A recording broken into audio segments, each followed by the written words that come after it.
함께 나누실 말씀은 신약성경 사도행전 27장 25절과 26절 말씀입니다. 신약성경 235페이지에 있습니다. 사도행전 27장 25절과 26절 말씀입니다. 신약성경 235페이지에 있습니다. 우리 찾으셨으면 신약성경 235페이지 사도행전 27장 25절과 26절을 천천히 같이 읽겠습니다. 그러므로 여러분이여 안심하라. 나는 내게 말씀하신 그대로 되리라고 하나님을 믿노라. 그런즉 우리가 반드시 한 섬에 걸리리라 하더라. 아멘. 손을 들어 하나님 앞에 인사하겠습니다. 믿음을 붙들고 안심하게 하옵소서. 좌우로 인사합시다. 이번 한 주간은 믿음으로 살아갑시다. 앞에 그림이 보이십니까? 저 그림의 제목은 희망이라는 그림입니다.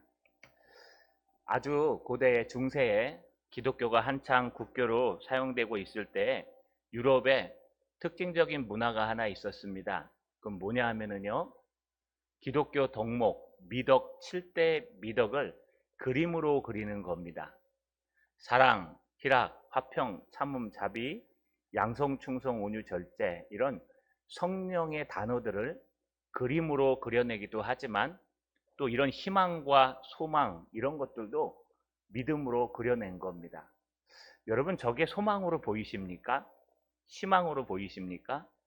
정확한 해석에 대해서는 등장하지 않지만 이것을 그린 네덜란드 작가 필립 피터르 브르셰는요, 여러분, 저 창밖으로 보이는 저 하늘을 바라보면서 희망을 바라본다 라고 하면서 희망이란 주제로 그림을 그렸다고 합니다.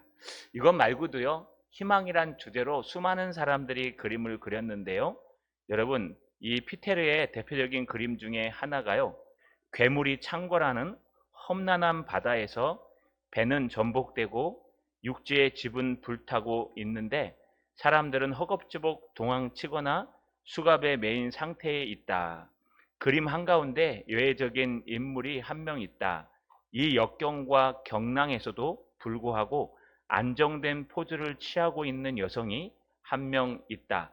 어떻게 저런 일이 가능할까? 그녀는 튼튼하기 이를 데 없는 닷 위에 서 있기에 흔들리지 않았다.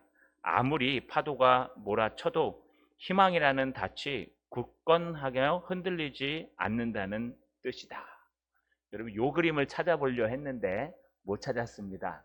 그래서 그분의 대표적인 희망이라는 그림 창문을 가지고 왔습니다. 이 브리셀의 또 하나의 작품은요, 막 파도가 치고 풍랑 속에 있는데 배 한가운데서 닷을 굳게 잡고 흔들리지 않고 미소를 짓고 있는 한 여인의 그림, 그게 희망 또는 소망이라고 표현되어 있습니다.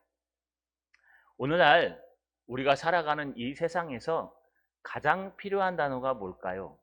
물론 우리는 예수, 구원, 영생 이런 게 필요하겠지만 세상 사람과 통틀어서 일반 은총 중에 가장 필요한 것은 아마 희망, 소망일 겁니다. 나에게 소망이 있는가? 나에게 희망이 있는가? 나에게 꿈이 있는가? 내가 보는 나라는 어디인가? 이런 희망들, 이 희망을 여러분 우리는 어디서 찾아야 할까요? 험난한 시대를 살고 계십니다. 정말 눈만 뜨면 답답하기도 하고 어렵기도 하고 또 많은 전쟁의 소식들과 싸움의 소식들이 들려오고 이 불안하고 심란한 시대에 우리는 무엇을 바라보며 살아갈까요? 브리셀의 창문이 그 얘기를 하고 있는 것 같습니다. 네가 보는 저 하늘은 네 바로 앞에 있는 하늘이 아니라 몇 창을 건너서 보이는 하늘이지만 저 하늘을 바라보고 있으면 언젠간 저 하늘로 나아갈 수 있다. 오늘 말씀을 통해서 풍랑 속에서 소망과 희망을 갖는 여러분 되시기를 주님의 이름으로 간절히 소망합니다. 사도 바울은 지금 그 담배가 산산조각 나기 직전에 처해 있습니다. 그들은 지중해라는 그 드넓은 바다 속에서 유라굴로라는 아주 미친 바람, 광풍을 만나서요, 항해조차도 할 수 없는 항해 불능의 상태가 되어 있습니다. 그렇게 갈 수 있다고 호언장담하던 선장과 또 그 짐의 주인이었던 선주들, 또 가능하다고 얘기했던 수많은 사람들이 입을 다물었습니다. 왜냐하면요, 그들은 조금 지나서 혹시나 남쪽에 있는 그 스르디스 모래턱에 걸리면 죽기 때문에 거기 걸릴까봐 조금 지나서 직기를 다 버리고요, 조금 지나서 그 아끼던 재물과 물질을 다 바다에 버리고요, 나중에는 항해하고 할 때 필요한 독과 닷까지 다 뜯어서 던져 버린 상태이기 때문에 그렇습니다. 뿐만 아닙니다. 밥도 오래도록 먹지 못했습니다. 배가 고파가지고요, 며칠 동안 굶고 있는 상태였습니다. 심지어는 해도 달도 별도 보이지 않아서 어디가 남쪽인지 어디가 북쪽인지 방향 감각까지 다 잃어버렸습니다. 아니, 성경에는요, 소망마저, 구원받을 수 있다, 살 수 있다는 소망마저 다 끊어졌다고 기록하고 있습니다. 이런 절망적인 상태에서 여러분은 무엇을 하시겠습니까? 우리 인생이 이런 것 같습니다. 해도 별도 달도 안 보이는데 절망적인 하루하루를 살아가야 되는 인생들. 이런 험난한 유라굴로 광풍, 미친 바람 속에서 여러분 무엇을 보고 살아가야 될까요? 그런데 죄수 중에 한 사람이 뜬구름 없이 벌떡 일어서서 그 기둥을 붙들고 흔들리고 있는 사람들을 향해서 안심하라고 얘기합니다. 누구냐? 사도 바울이었습니다. 사도 바울은 일어서서 안심하라고 얘기합니다. 22절에 내가 너희를 권하노니 이제 안심하라. 닌 이제란 뜻은 이제, 지금부터 이런 뜻입니다. 이제라도 이런 뜻입니다.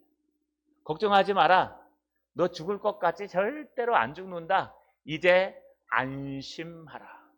애석하게도요, 오늘 본문에 시작하는 25절, 오늘 여러분 읽는 시작에도 그러므로 여러분이여 안심하라 라고 얘기합니다.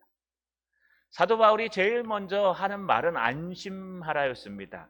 여러분, 우리 안심하다에 대해서 배웠습니다. 안심하다는 용어는요, 여러분 어떤 용어나 뉴디메오란 단어로 심리학적 용어라고 얘기했습니다. 걱정하지 마, 될 거야. 걱정하지 마, 날 거야. 염려하지 마, 그거 확실해. 의사가 얘기할 때 부정적으로 얘기한다고 말씀드렸습니다. 의사는요, 절대로 소망을 가지고 잘 얘기 안 합니다. 아주 절망적인 것 외에는. 왜냐하면 가장 안 좋은 상황을 예측해서 얘기해야 그 일이 터지더라도 이 식구들이 준비하고 의학적으로 전혀 책임지지 않을 수 있기 때문에 그렇습니다. 아, 됩니다, 괜찮습니다 했는데 조금 있다가 악화되면 선생님 괜찮다 그랬잖아요. 그리고 따지면요, 의사는 한번 얘기했기 때문에 책임져야 됩니다. 그래서 의사나 변호사나 이런 법이나 의학에 있는 사람들, 과학에 있는 사람들은 절대로 희망적으로 얘기하지 않습니다. 항상 바닥에 절망을 얘기합니다. 그리고 선생님들이, 의사 선생님들이 절망을 얘기해도요, 여러분 희망을 가지셔야 됩니다. 그건 의사로서 어쩔 수 없는 일입니다. 그런데 그런 의사 선생님이 괜찮습니다, 별거 아닙니다, 이 한마디가요, 여러분 무슨 뜻이냐 하면 진짜 별거 아닌 거예요. 이게 뉴디메의 뜻입니다. 염려하지 마, 걱정하지 마. 이 풍랑이 절대로 너를 삼킬 수 없어.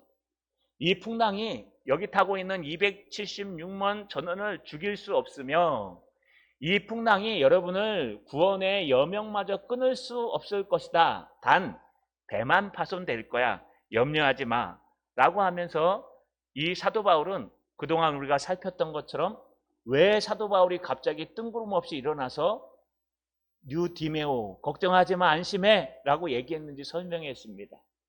첫 번째, 안심할 수 있는 이유는 말씀을 붙들고 안심하라고 했습니다. 기억나십니까? 천사가, 하나님이 보내주신 천사가 지난 어둠 속에서 나에게 나타나서 얘기했어. 걱정하지 마.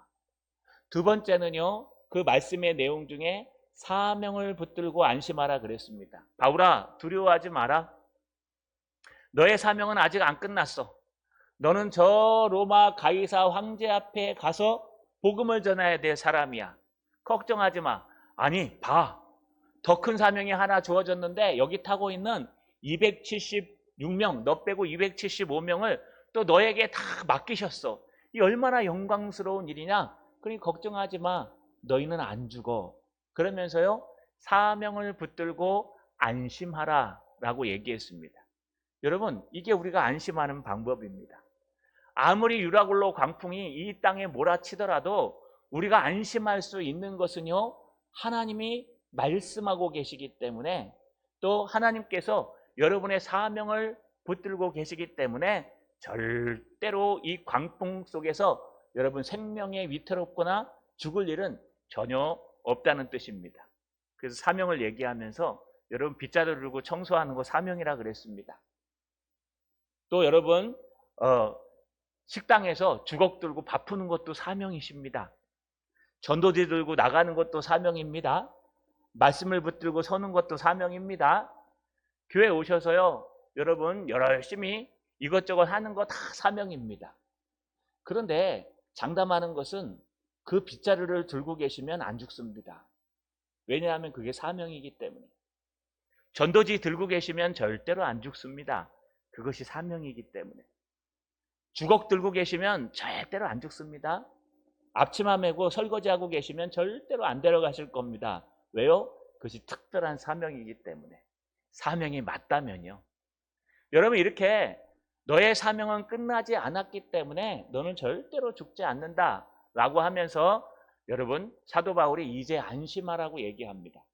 그런데 여러분, 이런 모든 것들이 주어져도 우리가 받아들이지 않으면 그건 아무것도 아닙니다. 하나님이 옆에 서 계시면서요, 우리를 붙들고 유선아 안심해, 걱정하지 마. 물에 빠져가는 베드로처럼 붙들고 걱정하지 마, 나야 여기 있어 라고 얘기해도요, 아이 나 귀찮아요 하나님. 나 하나님 듣기도 싫어요. 무슨 말씀이 뭘 필요해. 예수 믿는 게 뭐가 필요하고, 지금 난 당장 먹고 살 게 중요하고, 나는 당장 물에 빠져가고 있는데, 이렇게 받아들이지 않으면요, 아무리 큰 분이 옆에 서 계셔도 우리는 그 은혜를 누릴 수도 없고 안심할 수도 없습니다. 그래서 세 번째 안심하는 것은요, 우리 입장에서 하는 겁니다.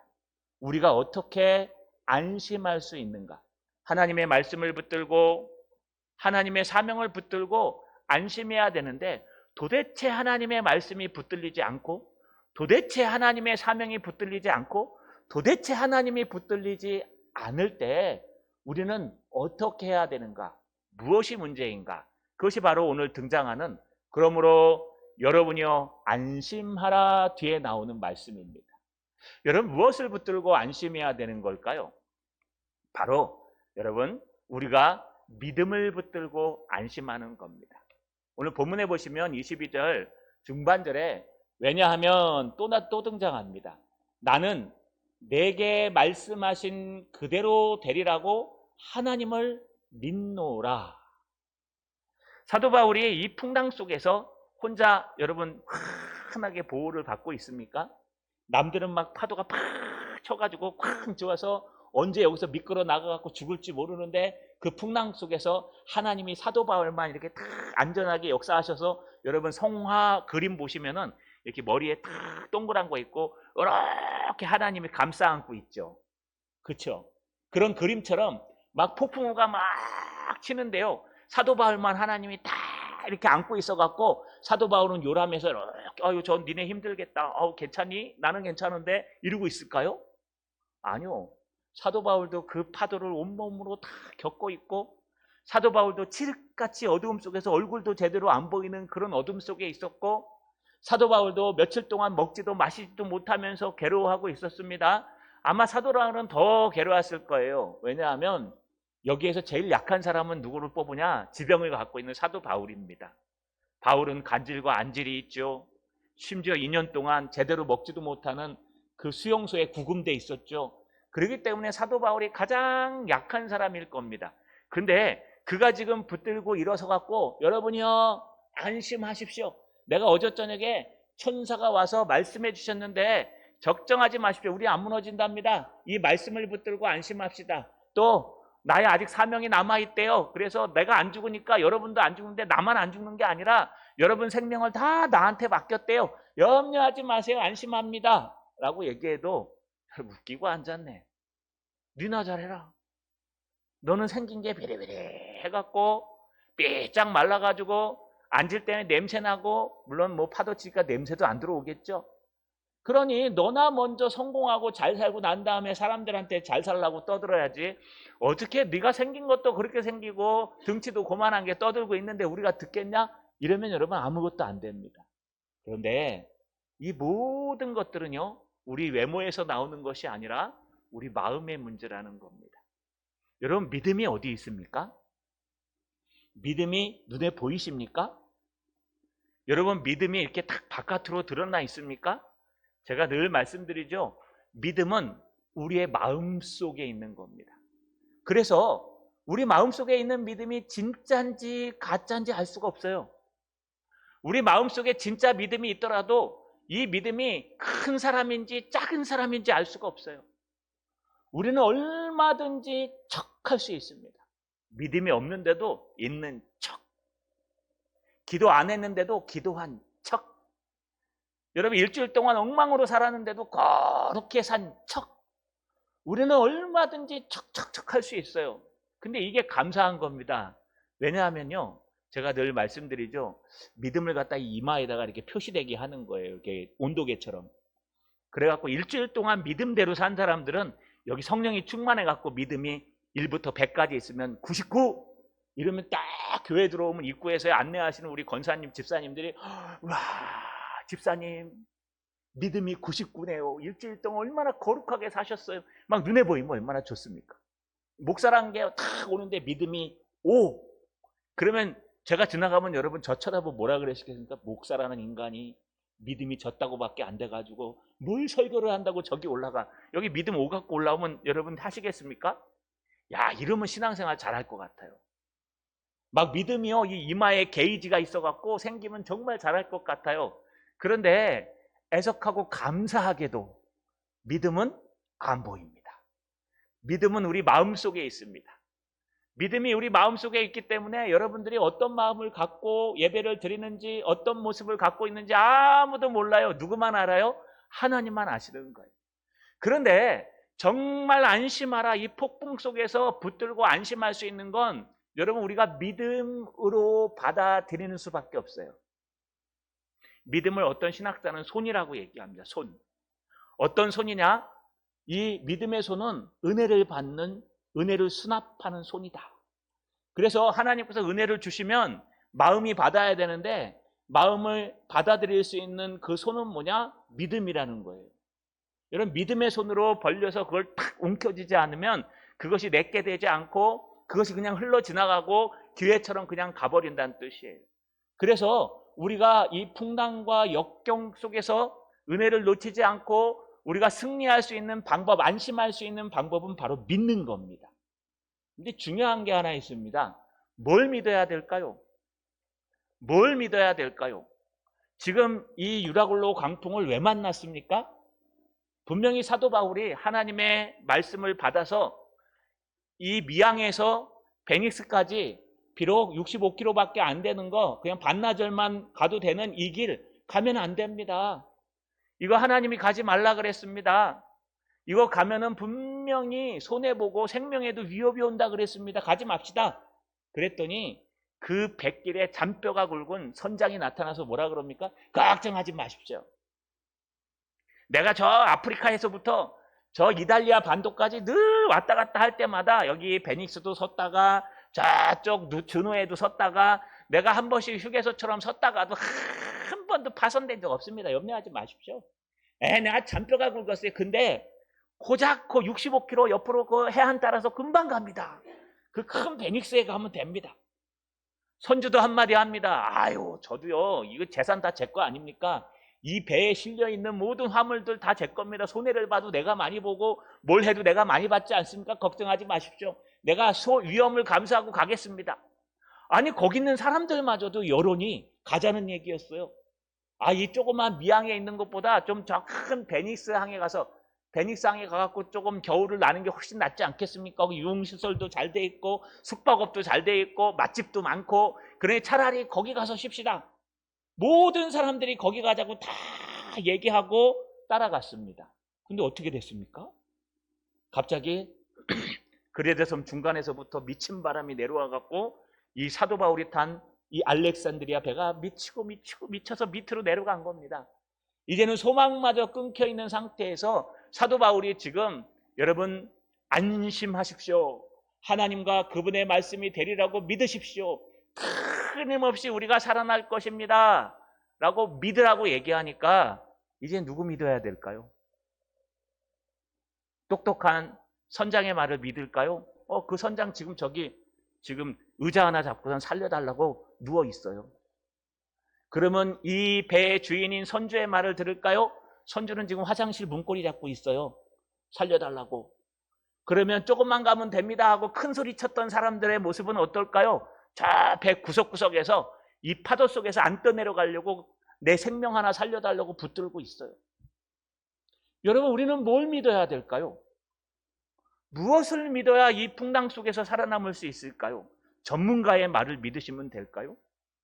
전문가들의 말을 믿어가지고요, 야 그렇게 될 거야, 걱정하지 마, 염려하지 마. 아니요, 그러면 좀 긍정적인 사고방식을 가진 T 성향의 사람들을 믿으면 될까요? 어떤 어려움이 있어도 저 집사님은 안 흔들려, 걱정하지 마, 그분과 함께 하자. 아니요, 믿는다는 것은 그 대상이 중요합니다.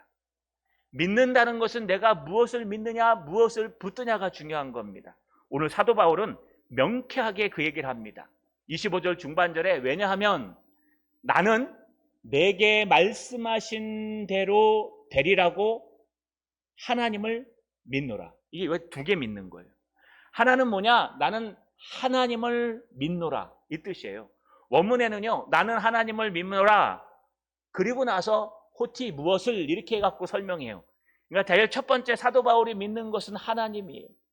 나는 선장의 말도 안 믿습니다. 나는 선주의 경험도 안 믿습니다. 나는 여론조사에서 얼마나 몇 프로 나왔나 그것도 잘 안 믿습니다. 내가 믿는 것은 살아계신 하나님이십니다. 내가 믿는 것은 지금도 살아계시고 지금도 천지를 운행하시고 지금도 전 세계를 움직이시는 섭리하시는 하나님을 믿습니다. 할렐루야. 여러분 뭘 믿으십니까? 여러분 이 험난한 시대에 무엇을 믿고 계십니까? 저도 책을 좋아합니다. 그래서 얼마 전에 우리 처음으로 알라딘 중고서적에 가봤습니다. 뭐 까짓 거 서점이 커봐야 얼마나 크겠냐. 제가 서점에 가면 이 습관이 하나 있습니다. 이쪽 1번 책부터 저쪽 끝에까지 다 봐야 나옵니다. 그거 다 훑어보는데 급해서 3분의 2만 보고 왔습니다. 근데 1시간이 걸렸어요. 거의. 그냥 이렇게 봐도 하고 이렇게 봐도 하고 읽어봐야 되는데 못 읽으니까. 이 습관입니다. 그래서 옛날 신대원 다닐 때도요, 맨 서점에 가면 이쪽 1번부터 저쪽 1번까지 다 읽어서 어떤 분이 책을 못 찾아갖고 제가 이렇게 빼서 찾아줬어요. 책은 더럽게 안 사면서 꼭 책 구경은 제일로 많이 했습니다. 여러분 정말 1번부터 끝번까지 열심히 책을 보니까 거기에 여러분 이 험난한 시대를 이겨가는 방법, 리더십을 이루는 방법, 심리학적으로 안전을 찾는 방법, 여러분 이 땅에서 정치화가는 방법, 이 땅이 어떻게 흘러갈까 방법, 재테크하는 방법, 이야 거기 있는 책만 읽어도요 박사 될 것 같아요. 내일부터 집에서 쉬시는 분들은 저 합성동의 알라딘 중고서점에 가십시오. 놀지 마시고요, 거기에 앉아서 읽는 데도 있더라고요. 거기서 경제학 서적을 좀 이렇게 쫙 읽어보세요. 그러면 여러분 경제가 보일 수도 있어요. 그런데 엘빈 도플러가요 미래 세대에 대해서 책을 한 권 썼는데 거기 잘 읽어보시면, 전 나오자마자 봤습니다. 거기에 이런 말이 있어요. 지금까지 우리는 경제학자들에게 속았다. 거시경제를 바라보며 미시경제를 이끌어가는 그 학자들이 얘기한 것이 맞은 적이 거의 70%가 안 된답니다. 한번 꼭 미래에 여러분 그 책을 한번 읽어보십시오. 무슨 뜻이냐? 우리가 예측하고 준비하고 염려하고 다 물론 대처해야죠. 안 하는 것보다 낫죠. 그런데 우리가 염려한 것에 대해서 실제로 이루어진 것은 한 30%도 안 된다는 거예요. 세계 경제도 그래요. 하물며 우리 인생은 어떻습니까? 여러분 인생이 예측한 대로 흘러가든가요? 내가 이렇게 해서 이렇게 하면 이렇게 되겠지? 되든가요? 그렇게 되면 대단한 거예요. 그렇게 되는 방법을 이따 가르쳐 드릴게요. 내가 예측한 대로 되는 방법을 이따 제가 설명해 드릴게요. 그런데 여러분 우리가 이 땅에 학문을 붙들고 이 땅에 지혜를 붙들고 이 땅에 과학을 붙들고 이 땅에 상식을 붙들고 이 땅에 사람들의 경험을 붙들고 얼마나 많은 사람들이 나를 따라주는가를 붙들고 달려가면 유라굴로 광풍 속에서 못 살아남아요. 조금 지나면요 그 얘기한 사람들도 사라져요. 여러분 예전에 기억하십니까? 우리 아들 딸 구별 말고 둘 만나 잘 기르자. 이거 모토 만든 사람 어디 있는지 아십니까? 지금 뭐 비하인드 스토리는 미국으로 도망갔다는 얘기도 있습니다. 제가 누가 만들었는지 하도 화가 나갖고 찾아본 적이 있습니다. 아들 딸 구별 말고 둘 만나 잘 기르자. 잘 키운 딸 하나 열아들 안 부럽다. 지금 그 사람 어디 갔을까요? 그거 하는 방송들은 그대로 하고 있어요. 다른 얘기로 바꿔서. 요즘은요 애가 없어서 난립니다. 이제 불과 조금 있으면요 1년에 10만 명씩 사라진대요. 10만 명씩 사라지면 1년에 한 2년만 지나면 여러분 이 조그만 도시들은 사라져요. 고흥, 고성 막 이렇게 사라진답니다. 그냥 점만 찍고 있어요. 여기 옛날에 고성이었다. 고성에 계시는 목사님한테 죄송합니다. 여기 옛날에 여러분 그나마 창원은 100만이 잠깐 넘으니까 아직 그래 살만합니다. 저 시골의 도시들은요 그냥 사라져버리는 거예요. 그런데 그 모토를 누가 만들었습니까? 여러분 옛날에 예비군훈련 가셨잖아요. 예비군훈련 가시면은 이 남자들 수술하면은요 그 빼줬어요. 왜냐하면 야 이 좁은 땅덩어리에 사람들 많이 나가지고 무책임해지면은 어디서 사냐? 살 집도 없고 식량도 부족하니까 그냥 둘 만나서 살기를 하나만 나면 더 좋고. 근데 그런 사람들 때문에 지금 우리나라가요 OECD 국가 중에 출산율 꼴찌랍니다. 0.75%. 둘이 결혼해서 하나도 안 나요. 여러분 이게 무슨 뜻일까요? 그 사람들이 얼마나 똑똑하게 미래를 예측했습니까? 지구는 한정되어 있는데 대한민국은 땅덩어리가 한정되어 있는데 거기에 많은 사람들이 나가지고 서로 싸우고 막 지지고 볶고 무책임한 것보다 차라리 2명 나서 1명 나서 안 기르는 게 낫지 않겠나? 그때 우리 얼마나 다 동감했으니까 맞다. 여러분 우리 아들 얼마나 선호했습니까? 아들 하나 낳기 위해서 딸을 갖다 딸 하다 아들 하면 와 낳았다고 했는데 요즘은 딸을 낳아야 돼요. 아들 낳으면은 여러분 싱크대 앞에서 죽어요. 딸을 낳으면 비행기 타요. 아니 우리 주변에도 확실하게 봤어요. 딸 낳으니까 비행기 타더라니까요. 어찌됐든 타요. 여러분 아들 낳으니까 비행기는 개뿔. 맨날 밥 해줘야 되고 맨날 여러분 싱크대 앞에서 저희 집사람이 불쌍해요. 우리 아들들 아닌데. 우리 아들은 설거지 잘합니다. 너미 아들도 설거지 좀 합니다 요즘. 여러분 이게 무슨 뜻이냐 하면 우리가 예측하고 준비하고 염려해서 여러분 대안을 마련하고 수 없는 일들을 하지만 세상은 그렇게 안 흘러왔다는 거예요. 세상은 우리가 상상할 수 없는 방향으로 흘러간다는 겁니다. 똑같습니다. 광풍 안에서 여러분 무엇을 믿어야 됩니까? 대상이 중요합니다. 흔들리는 사람을 믿겠습니까? 흔들리는 환경을 믿겠습니까? 흔들리는 저 사람들의 여론을 믿을까요? 오늘은 여러분 편 들어주지만 내일은 여러분 등에 칼을 꼽아요. 이게 인간들의 모습이요 사람들의 모습입니다. 그러나 오늘 사도 바울은 뭐라고 얘기합니까? 나는 살아계신 하나님을 믿노라. 나는 변함없으신 하나님을 믿노라. 천지를 창조하시고 이 유라굴로 강풍까지도 움직이시는 해와 달과 별을 움직이시고 지금 이 생사화복까지 다 움직이시는 살아계신 하나님을 나는 믿노라. 지금 이 상황이 좋은 상황이에요? 저처럼 강대상에 위해서 설교합니까? 아니요. 자기 몸도 하나 못 가놔가지고 지금 기둥을 붙들고 일어서갖고 여러분 안심하십시오. 내가 다시 말하노니 안심하십시오. 저는 믿습니다. 나는 내가 섬기고 내가 속한 그 하나님이 우리를 살려주실 줄 믿습니다. 여러분 하나님을 믿는 믿음으로 안심하는 거예요. 또 하나 하나님을 믿는다는 건 뭐냐? 여러분 원래 원문엔 뒤쪽에 붙어 있습니다. 25절 중반절 하반절에. 왜냐하면 나는 내게 말씀하신 그대로 되리라고 믿습니다. 이런 뜻이에요. 하나님을 믿는다는 건 하나님의 말씀을 믿는 거예요. 하나님은 믿는데 하나님의 말씀을 안 믿으면 뭘까요? 그건 가짜 믿음이에요. 하나님을 믿는다는 것은 하나님이 말씀하신 게 그대로 이루어질 줄 믿는 거예요. 여러분, 성경 66권 안에 하나님의 말씀이 수없이 많습니다. 그 말씀들이 여러분 무조건 아무거나 뽑아서 믿는 게 아닙니다. 나의 환경과 나의 신앙과 방법이 맞으면 그건 그대로 이루어집니다. 어느 날 갑자기 답답해갖고 성경을 갖다 확 폈더니, 야, 밀어붙여라. 믿음대로 하면 받을 줄로 믿어라. 아, 이거 해야 되겠구나 하고 그거 아닙니다. 그건 여러분 하나님의 말씀이 아니에요. 하나님의 말씀은 뭐냐? 전후 문맥을 따져서 그 말씀이 지금 흘러가고 있는 모든 환경이 나랑 똑같아요. 또 교리적으로 봐져서 나랑 똑같은 환경이에요. 그러면 낭망하지 말고 좌절하지 말고 밀어붙이라는 거예요.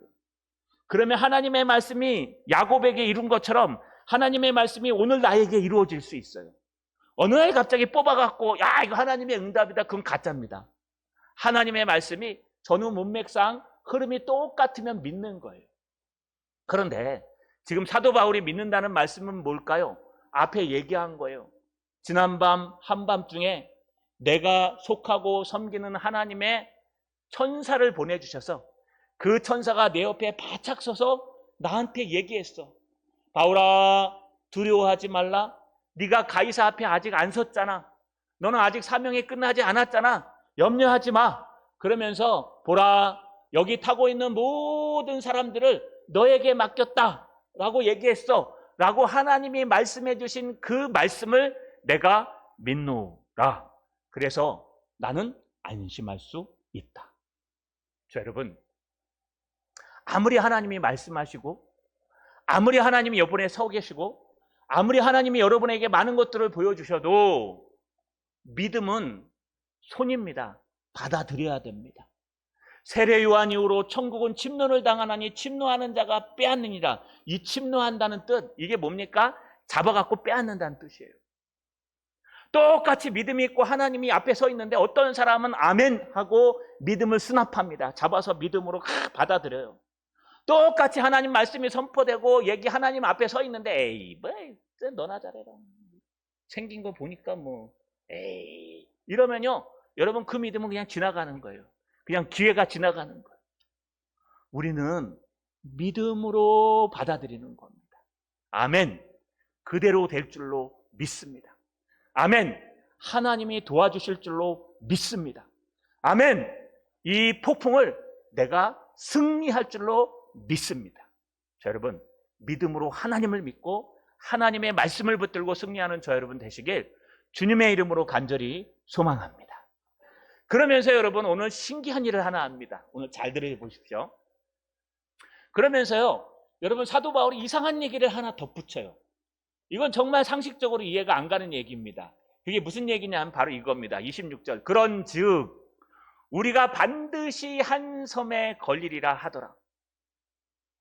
앞에 이렇게 보시면 절대로 하나님이 나타나셔가지고 천사를 보내가지고 바울아, 네가 한 섬에 걸릴 거야 얘기한 적이 없어요.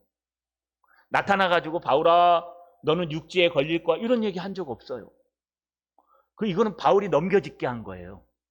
여러분, 바울한테 이런 얘기 한 적 없는데 바울이 지금 뭘 예언하냐 하면 이걸 통틀어서, 디아라는 단어를 써요.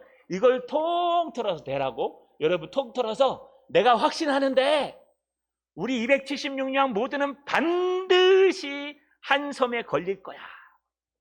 여러분, 지중해가 이 대한민국의 30배랍니다.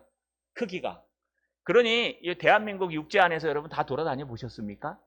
차 타고 가끔 가다 보면 낯선 길 있지 않습니까? 우리 운전 잘하는 장로님 이런 분들은 뭐 길을 훤하게 아시니까요.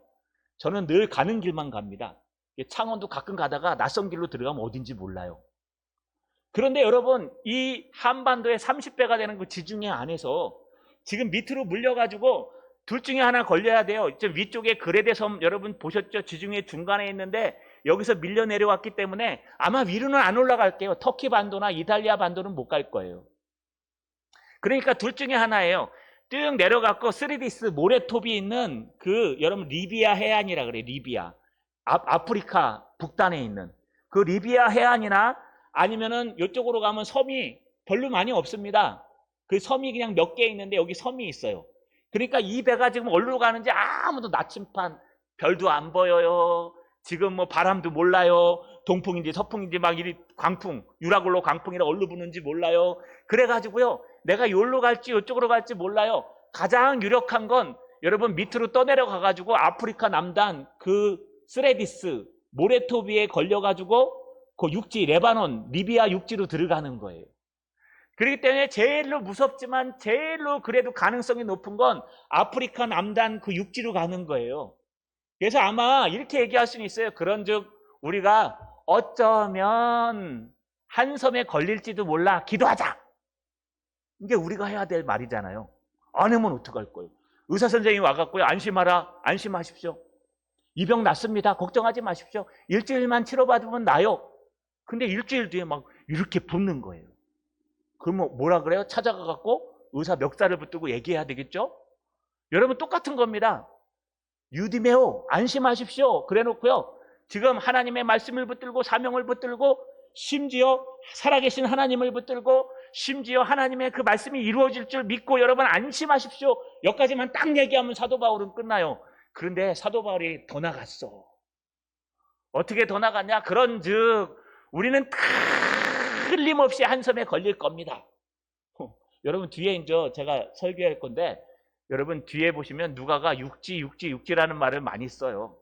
근데 알고 보니까 육지가 아니라 멜리데 섬에 들려요.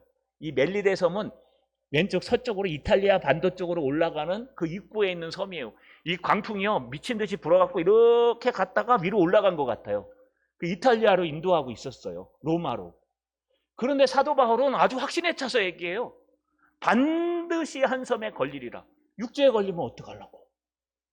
육지에 걸리면 그걸 어떻게 책임지려고? 그런데 여러분 여기 반드시 되리라. 데이란 단어를 쓰는데 이건 틀림없이 된다는 거예요. 사도 바울이 확신하는 거예요. 여러분 사도 바울이 어떻게 이렇게 확신할 수 있을까요? 사도 바울이 넘겨짓게 한 걸까요? 아니면 성경에 기록되지 않은 다른 환상을 본 걸까요? 그렇지 않습니다. 사도 바울은 지금 예측한 겁니다. 하나님을 믿고 하나님의 말씀이 되리라고 확신한 그 두 개를 붙드니까 하나님이 어떻게 하실지 미래가 확신처럼 보인 거예요. 여러분 하나님이 아까 뭐라 그랬습니까? 두려워하지 말라. 너는 아직 가이사 앞에 안 섰잖아. 그러니까 뭐 한다? 가이사 앞에 서야 되니까 로마로 올라갈 것이다. 그러면 하나님이 로마와 정반대인 그 리비아 해안으로 밀어붙이겠습니까? 절대로 안 밀어붙인다는 거예요.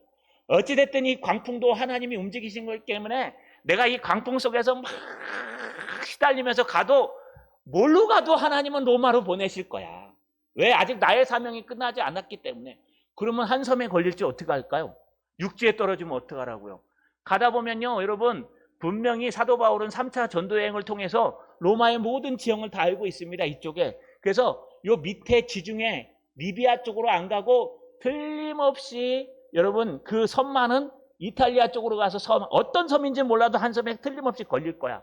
지금 내려왔는데 다시 올라가서 터키 대륙에 걸릴 일은 없습니다. 그러니까 섬이냐 육지냐 이 둘 중에 하나예요. 근데 사도 바울은 반드시 섬에 걸릴 거야. 이거는요 월권이에요. 왜요? 하나님이 말씀하지 않았잖아요. 하나님이 그렇게 된다고 말씀하신 적 없어요. 근데 사도 바울은 반드시 걱정하지 마. 안심시키는 거예요 지금. 염려하지 마. 우리 안 죽어. 이 배는 파손될지 몰라도 이 유라굴로 광풍이 우리를 절대로 해하지 못할 거야. 왜? 나는 살아계신 하나님을 믿어. 이 유라굴로 광풍조차도 우리에게 허락하신 하나님, 이 속에서도 우리를 살려주실 하나님, 이 천지를 창조하신 하나님, 지중해 한반도의 30배가 되는 그 바다도 움직이시는 하나님, 나는 이 하나님을 믿어. 또 나는 하나님께서 어제 저녁에 말씀하신 그 말씀이 그대로 이루어질 줄 믿어. 여러분 여기 그대로가 중요해요. 그대로 이루어질 줄 믿어. 그대로가 뭐예요? 내가 로마에 가야 된다고 얘기했어. 그러니 지금부터 로마로 가는 길에는 육지가 있는 것이 아니라 섬들이 있어. 그 섬 어딘가에 주님이 예비하신 곳에 걸릴 거야. 나는 확신해. 라고 얘기하는 겁니다. 여러분, 이게 믿음이에요. 믿음은 보이는 것만 보는 게 아니에요.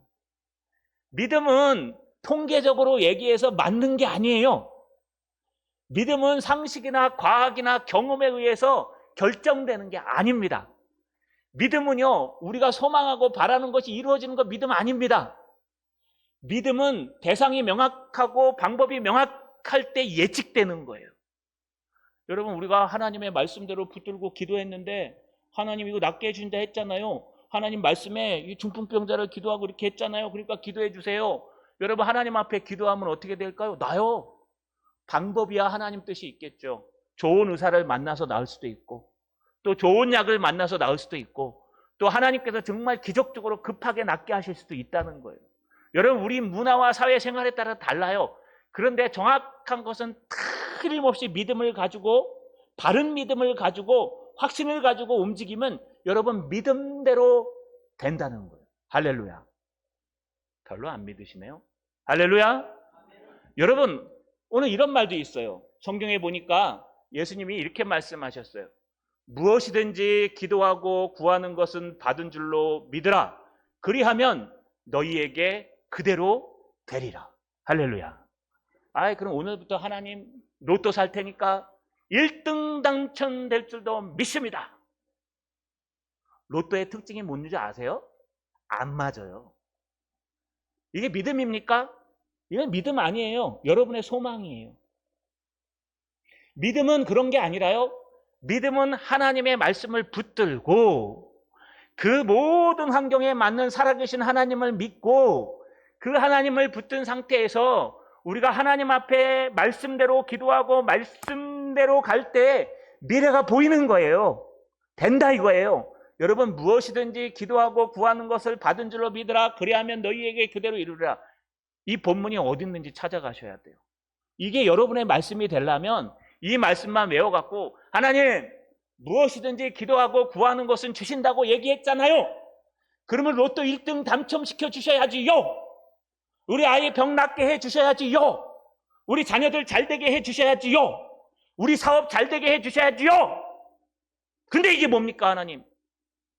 하나님 말씀에 있는데 왜 안 해주십니까? 그럼 하나님 그렇게 말씀하실 거예요. 얘야, 성경을 앞뒤에 다 읽어봐라. 앞뒤 다 읽어봐라. 그리고 나서 네가 성경을 해석한 게 맞는지 생각해봐라. 여러분, 성경은 해석이 중요해요. 막 뜬구름 없이 아무 구절이나 갖다가 봐라 이거 맞지 않느냐? 그럼 이단에 빠지는 거예요. 이단이잖아요, 이단. 네, 두루마리를 먹은 요한이, 새 요한이 있는데 그 새 요한이 지래요. 그래서 자기밖에 모른대요. 그래갖고 이단이 된 거잖아요. 새 요한이 집니까? 예수님이지. 여러분, 이게 뭐냐 하면요, 성경을 내 마음대로 내 멋대로 읽으면서 그냥 내 마음대로 깨달으면 그 이단이 되는 거예요. 그래놓고 나중에 따지면 할 말 없어요. 하나님이 분명히 말씀하실 거예요. 너 성경 앞뒤 읽어봤니? 그 본문 앞뒤 읽어봤니? 그런 뜻 아니야. 여러분, 이 말씀의 앞뒤는 뭘까요? 지금 예수님께서요, 예루살렘 성전에 들어가셨어요. 십자가를 지시기 위해. 한날 성전에서 성전을 깨끗게 하시고 나오시는데 장사하는 사람이 있는 거예요. 다 둘러 엎으시고 나오시는데 너무 시장하셔. 배가 고팠어요. 저 멀반치에 무화과 나무가 있는데 잎사귀가 무성해요. 아직 때는 아닌데 가끔 무화과 나무가 잎사귀가 무성하면 그 안에 열매가 있습니다. 그래서 야, 배고파 죽겠는데, 예수님도 사람이시기 때문에 배고파 죽겠는데 가서 무화과라도 하나 따먹어야 되겠다고 소망을 가지고 예수님께서 갔더니 잎만 무성한 거예요. 예수님이 제자들 앞에서 저주했어요. 다시는 열매를 맺지 못할 것이라고. 성경에 보면 그 다음날 나오는데 그 무화과 나무가 예수님이 말씀하신 대로 말라 비틀어진 거예요. 예수님 앞에 제자들이 와서 묻습니다. 주님, 정말 저 무화과가 하루 만에 말랐습니다. 오, 신기합니다. 라고 얘기하니까 예수님이 오늘 이 말씀을 하신 거예요. 무엇이든지 기도하고 구하는 것은 받은 줄로 믿으라. 그리하면 너희에게 그대로 되리라. 무슨 말일까요? 여러분, 예수 그리스도를 붙들고 살아계신 하나님을 붙들고 하나님이 말씀대로 된다는 것을 확신하고 그 말씀을 붙들고 여러분이 간구하고 기도하고 하나님 앞에 무릎 꿇으면 믿으면 하나님께서 그 믿음대로 된다고 약속하신 겁니다. 할렐루야. 여러분, 엘리야는 우리와 성정이 똑같은 자로되 그가 비가 오지 않도록 기도한즉 하늘이 3년 6개월 동안 비를 내리지 아니하다가 다시 하나님을 향해 기도한즉 3년 6개월 만에 다시 비를 내렸다고 성경은 기록합니다. 우리랑 성정이 똑같은 사람들이에요. 우리랑 성정이 같은 사람들이에요. 바울도 별반 다르지 않아요. 우리랑 성정이 똑같은 사람들이에요. 화도 내기도 하고 실수도 하기도 하고 여러분 똑같은 사람이에요. 근데 뭐가 다릅니까? 믿음의 대상이 명확했다는 겁니다. 자, 여러분 말씀을 마치겠습니다. 믿으면 됩니다. 염려하지 마시고 믿으시면 됩니다. 그런데 믿음이 여러분 경험에서 나오는 믿음 말고요. 여러분 얼마나 많은 사람들이 찬송하고 나를 따라주냐 하는 그런 여론적인 믿음 말고요. 내가 이 땅에서 얼마나 잘 살았냐 하는 내 업적을 가진 믿음 말고요. 그런 믿음은 다 무너져요. 진짜 믿음은 하나님이 지금 살아서 보고 계시다. 하나님이 지금 살아서 역사하고 계시다. 살아계신 하나님. 또 그 하나님이 지난밤에 말씀하셨다. 그 하나님이 오늘 설교 가운데 말씀하셨다. 그 하나님이 성경 66권 중에 몇 장 몇 절에 말씀하고 계신다. 이 상황이 나랑 너무 똑같다. 그래서 나는 살아계신 하나님, 지금도 말씀하시는 하나님, 그 하나님을 믿으며 하나님의 말씀을 믿노라. 그러니 안심하라. 우리는요, 믿음으로 안심하는 겁니다. 될 줄로 믿는 것입니다. 무엇이든지 기도하고 구하는 것은 받은 줄로 믿으라. 그리하면 너희에게 그대로 되리라. 사도 바울의 예언처럼 이 사람들은 결국 멜리데, 지금 몰타섬에 여러분 도착했습니다. 우리도 마찬가지입니다.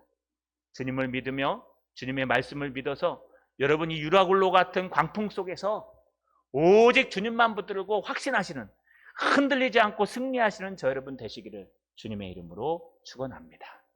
전능하신 하나님 고맙고 감사합니다. 우리가 믿음을 갖기를 소망합니다. 유라굴로 강풍 같은 이 험난한 세대에서 살아계신 하나님을 붙들고 어젯밤에 우리에게 말씀으로 이야기하신 그 말씀이 이루어질 줄 믿으며 승리하는, 안심하는 성도의 목사 될 수 있도록 도와주시옵소서. 예수님의 이름으로 기도하옵나이다. 아멘.